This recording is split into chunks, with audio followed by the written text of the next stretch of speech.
Start with this. On the surface, seems like a pretty monumental step. It is. Opening parts of China's economy. It is. I mean, I think the next 10 years will be 10 great years for foreign business in China. It's starting in a very small way. The openings up are in the Shanghai Free Trade Zone, but it was exactly the same with the Shenzhen Zone in 82, 83. This will expand throughout China as they get all the details right. It's not a free market economy, it's a socialist market economy, so it will be guided, it will be directed, they will have their own priorities and preferences, but in general, it's a great opportunity for foreigners to get into the Chinese market. So what's Beijing's thinking behind this? I mean, is this a part to boost the Chinese economy, but also perhaps to make Chinese firms who will now be competing with foreign firms to be more competitive? Absolutely. I mean, you can't go to the British and say we want to invest inside Britain and then say to the British, but you can't invest inside China. The Chinese are recognising that it's how they control the activities and behaviour of shareholders that's more important than distinguishing one nation from another's nation's shareholders. So it really is a transformational period in in the Chinese market. Oh, astonishing. Shan, let's turn to you. Is this going to make it easier for anybody to do business in China generally? Definitely. I think as the 30 years of economy reform deepens, especially after this year's Congress meeting, there are some dramatic changes in China's directional governmental control of the economy. I think the economy is going to be much more freer, more open and fairer for all the parties to compete on the fair ground, including foreign investment, including the medium-sized or state-owned companies and also medium-sized privately owned companies.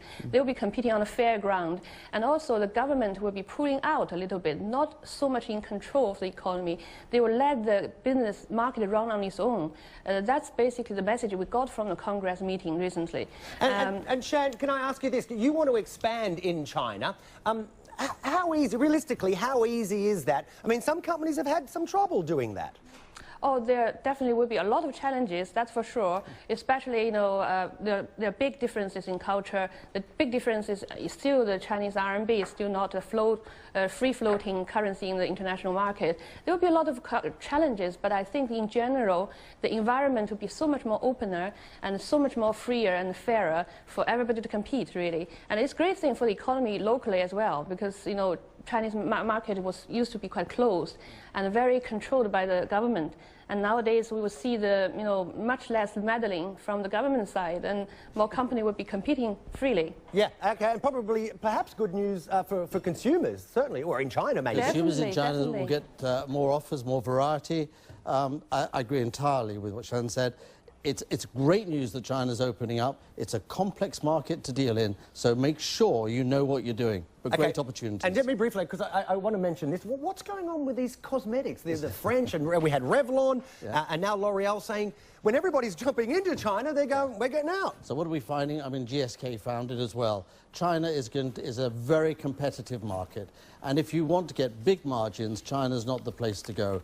I think what you'll find is Chinese and Korean cosmetic markets coming to Europe and concerning L'Oreal here. I'm off to buy some myself.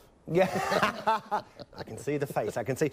Shane, we've actually got to wrap that up, but I do want to ask you, what you're wearing, the earrings and the necklace, part of your jewellery line? Exactly, yes, it's our design, my design. It's lovely stuff. Destiny. Lovely stuff. We appreciate your time, Shan Yu. Thank you very much. Yes, thank you very much. Always Pleasure. a pleasure to have you with us.